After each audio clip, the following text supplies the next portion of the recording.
Olá, alunos do 8º ano, todos bem? Espero que sim. Eu sou o professor Alexandre e sejam bem-vindos a mais uma videoaula. Nesse nosso encontro de hoje, a gente vai retomar o assunto que a gente estava tendo sobre a economia estadunidense, a importância que esse país tem no mundo, e que falávamos de como ele influencia outros países ou o poder que ele tem decisório pela sua capacidade econômica, principalmente, não só, mas principalmente a econômica. E aí fizemos um passeio falando de como, depois da Segunda Guerra Mundial, os Estados Unidos se tornou uma referência para o mundo, principalmente com a sua moeda, o dólar virou a grande referência para poder, para capacidade econômica das nações, é a grande moeda de troca comercial entre os países e que se espelha na sua bolsa de valores, né? A força financeira das empresas estadunidenses tem uma influência sobre a economia mundial. Se algo acontece com elas, isso se repercute na economia de todos os outros países do mundo, principalmente depois da Segunda Guerra Mundial, né, na segunda metade do século XX. E aí fizemos um panorama geral sobre os números da economia dos Estados Unidos, do seu PIB, dos parceiros econômicos que o país tem, para quem ele mais vende, de quem ele mais compra. Falamos sobre o seu poder na agropecuária. A produção de alimentos dos Estados Unidos é uma das maiores do mundo, apesar de não ser o principal produto de exportação que o país tem, não, a sua economia não depende necessariamente da produção e venda de alimentos, mas isso não quer dizer que ele não seja um grande produtor e que isso não interfira nos preços internacionais de alguns alimentos, né? Então, esse mapa aí, por exemplo, está mostrando os belts, que são as áreas de produção específica de cada tipo de alimento, de cada cultura. E, principalmente, o seu ranking internacional, como é que ele se posiciona nessa produção mundial, não só de alimento, mas também industrial. E aí os Estados Unidos também se revela como um grande produtor e fornecedor de tecnologia para o mundo inteiro, né? Uma grande referência. E aí, quando a gente passava por esses dados da economia, chamava a atenção entre os seus parceiros, os seus vizinhos imediatos. Deixa eu pegar aqui uma canetinha. O Canadá e o México.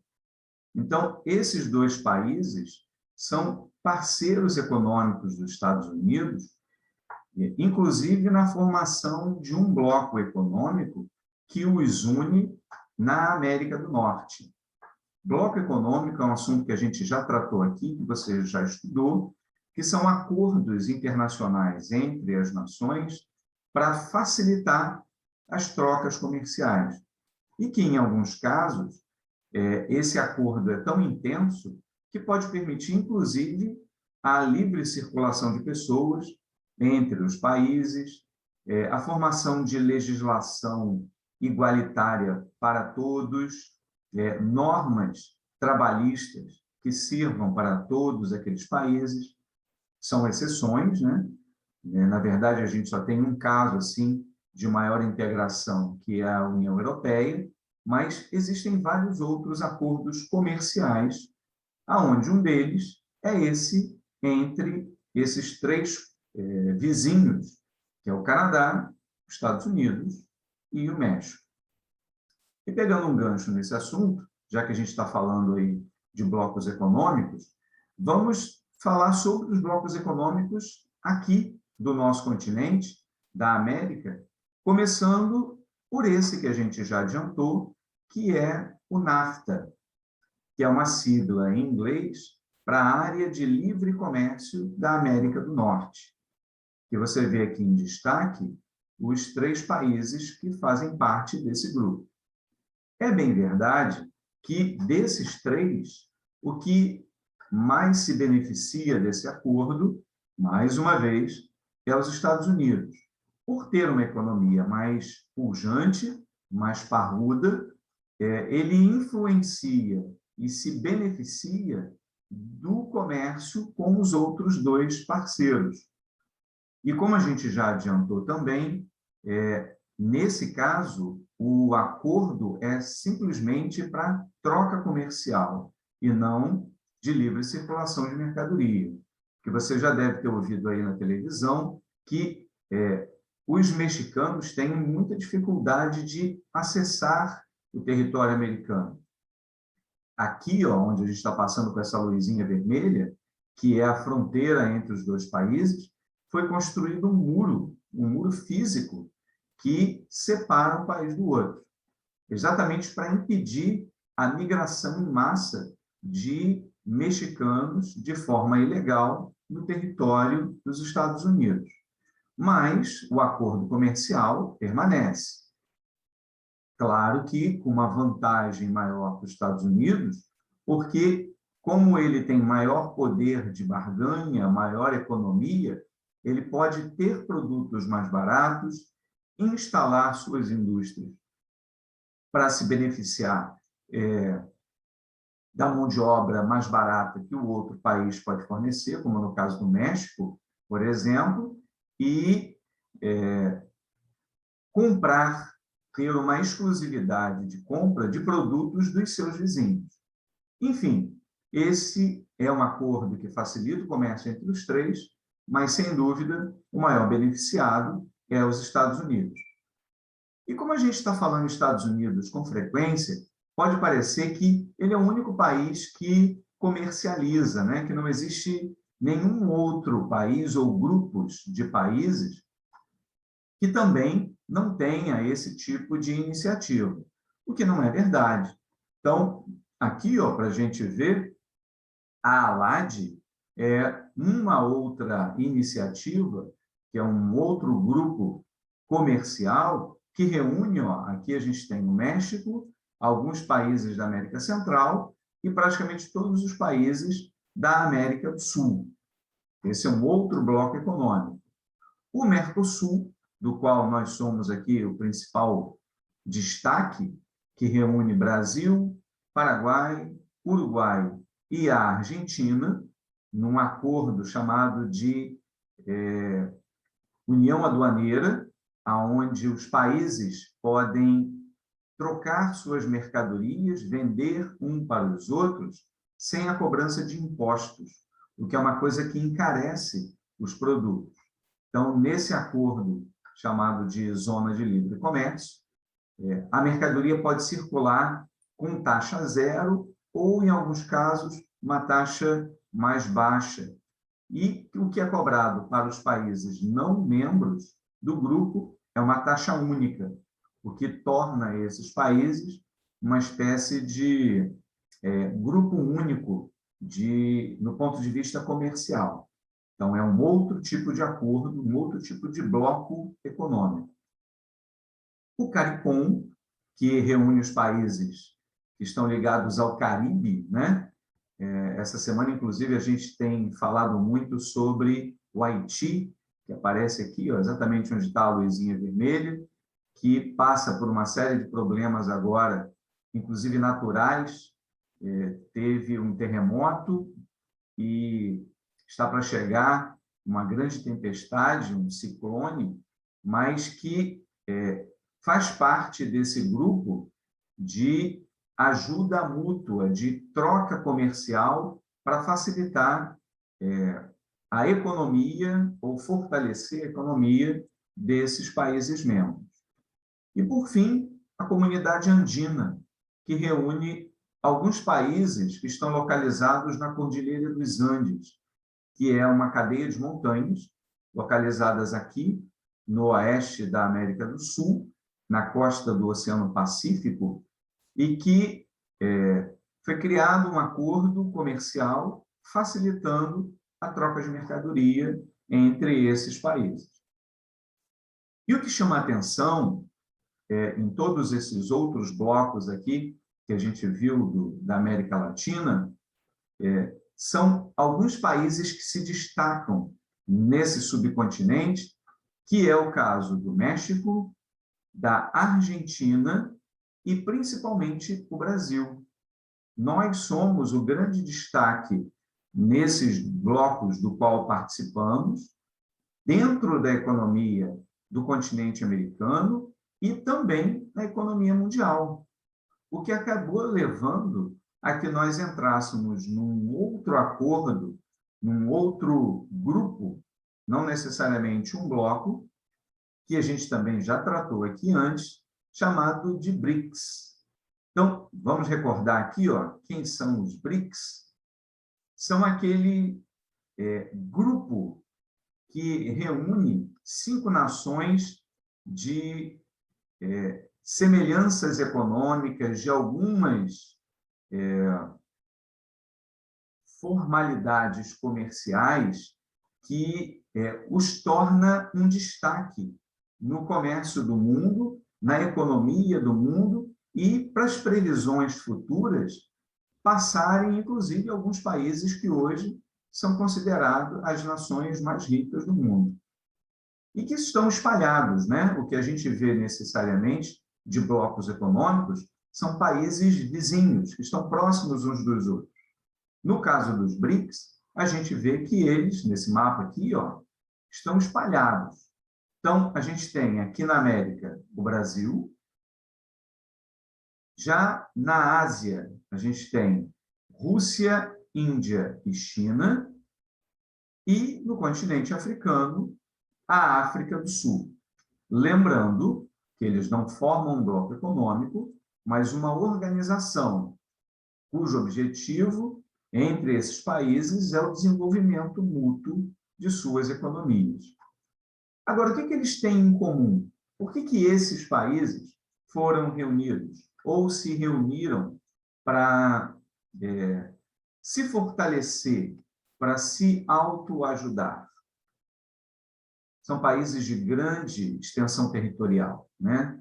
Países muito grandes. Com o tempo, principalmente depois da Segunda Guerra, conseguiram alcançar uma estabilidade econômica. O que isso significa? Os investidores do exterior podem confiar nas regras econômicas daquele país, pois os seus investimentos vão ter uma certa garantia, a inflação possui um certo controle, se ele pega dinheiro emprestado, ele paga por esse dinheiro, as taxas cobradas são interessantes para esses empresários internacionais. Enfim, tudo isso é o que a gente chamaria de uma estabilidade econômica.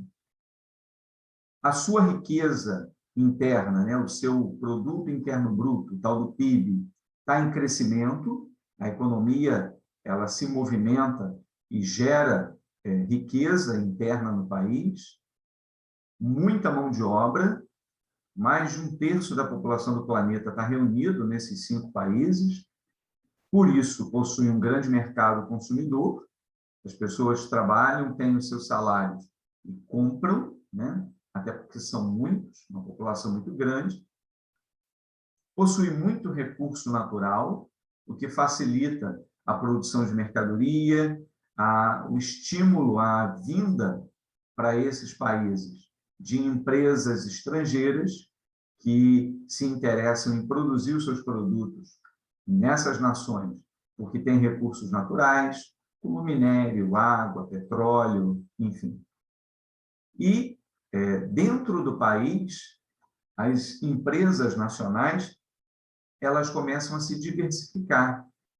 No Brasil, por exemplo, o nosso principal produto de exportação ainda é alimento, soja, carne, milho, enfim. Mas a gente tem várias outras empresas de vários ramos diferentes. E isso é algo comum entre esses 5 países. Nesses, né, se a gente for dar uma passeada aí entre eles, ó, o Brasil, por exemplo, por que o Brasil faz parte dos BRICS? É a segunda maior potência mundial em produção de alimentos, como a gente já falou, rico em minério, tem uma indústria diversificada, é grande gerador de energia, a gente tem algumas possibilidades de produção de energia elétrica, mesmo que agora, nesse momento, a gente esteja numa crise por falta de chuva, e aí até a conta de luz aumentou, mas é uma questão mais administrativa, que a gente tem dado uma vacilada aqui, do que de capacidade de produção. A gente é um grande produtor de energia elétrica, o que agrada as empresas do exterior. Possui um enorme mercado consumidor, somos muitos compradores, e é a maior economia da América Latina, né? Tirando o México, o Canadá e os Estados Unidos, a maior potência econômica da América é o Brasil. A Rússia tem uma grande força bélica, né? Um poder militar muito grande, é um grande produtor de petróleo e gás, é o maior país do planeta, tem o maior território do planeta, e é um dos 5 países que fazem parte do Conselho de Segurança da ONU. O que isso significa? A ONU, que é a Organização das Nações Unidas, que reúne quase todos os países do mundo, possui um grupo de 15 nações, 10 que trocam a cada 2 anos e 5 que são fixos, que estão sempre lá, que são aqueles que efetivamente tomam as decisões do planeta. Qualquer problema que haja entre um país e outro, qualquer questão que influencie todo o mundo, esse grupo, o Conselho de Segurança, é acionado para decidir em nome de todos os outros países do planeta. Então, isso é muito importante. E a Rússia faz parte desse grupo permanente. A Índia, que melhorou muito o seu ambiente de negócio nos últimos anos, tem um enorme parque de inovação tecnológica, cresce de forma consistente e possui uma grande força de trabalho especializada. A Índia, que foi uma colônia da Inglaterra durante muito tempo, tem o inglês como um segundo idioma, ele é comum no país, e a educação, é claro que em algumas regiões do país, foi muito direcionada para a formação de uma mão de obra tecnológica que atrai a atenção do mundo todo. O maior produtor de software do mundo, são os programas de computador, são indianos. Então, isso torna o país um grande destaque aí na economia mundial. E a China, né, que já falamos aqui algumas vezes também, é a segunda, por enquanto, na posição da economia mundial, maior exportador global em volume de produtos, de mercadoria, e também ocupa o Conselho de Segurança da ONU, assim como a Rússia. Então, é um país de grande destaque, que merece a atenção, principalmente dos Estados Unidos, que é o seu grande rival econômico e agora até tecnológico, né? A Índia começa a ocupar o espaço, já chegou a Marte com seus equipamentos. Então, isso começa a incomodar o poder que os Estados Unidos tinha até os dias de hoje. E, por fim, a África do Sul, que ocupa uma posição geográfica dentro do continente que é muito importante, porque está bem no extremo sul e é uma rota comercial dos navios que vão do Oceano Atlântico para o Oceano Índico e vice-versa. Então, é uma localização muito estratégica nessa passagem comercial. Além disso, é forte no setor turístico, grande produtor de alimento e minérios e vive numa disputa entre primeiro e segundo lugar com a Nigéria dentro da economia do continente africano. Então, a gente percebe como é importante esse grupo de países, a influência que eles têm, não só nos dias de hoje, mas também para o futuro. Então, espera-se, com algumas ressalvas, claro, perdão, que os BRICS em 2050, aqui nesse primeiro gráfico, eles aparecem na cor preta, vai ter um PIB maior do que as seis principais economias do mundo. Então, esses 5 países emergentes, que não são considerados desenvolvidos ainda, porque possuem uma série de problemas sociais, né? E a gente conhece bem o que é isso. O fato de ter dinheiro, ter uma economia forte, não significa qualidade de vida, mas é o que se pretende alcançar no futuro. Então, os BRICS, economicamente, serão as 5 principais nações, previsão para 2050. Com destaque aqui para a China, né, nesse outro gráfico, a China, a previsão é que nessa época aí, para 2050, supere a economia dos Estados Unidos, que aparece em segundo lugar, e nos gráficos aqui seguintes, fazendo uma comparação, primeiro, da China e da Índia com os atuais países que seriam segundo e terceiro colocados na economia mundial, né, que é o caso do Japão e da Alemanha, Estados Unidos aqui em vermelho, mas que a China e a Índia estariam em crescimento.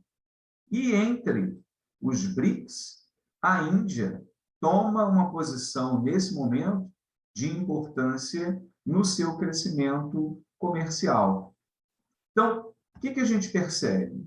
Que os Estados Unidos é a maior potência, é muito forte, sem dúvida, mas que existem outros países que também têm se destacado, entre eles os BRICS. É claro, a gente reforça aí mais uma vez que é necessário ainda melhorar muito na questão da qualidade de vida, do fortalecimento democrático, né, da política dentro do país, mas são exemplos de que não existe uma única nação poderosa no planeta. A gente tem essa mudança geopolítica aí de acordo com o desenvolvimento econômico das nações. Mas eu fico por aqui. Até o nosso próximo vídeo encontro. Cuidem-se e até lá. Um abraço a todos.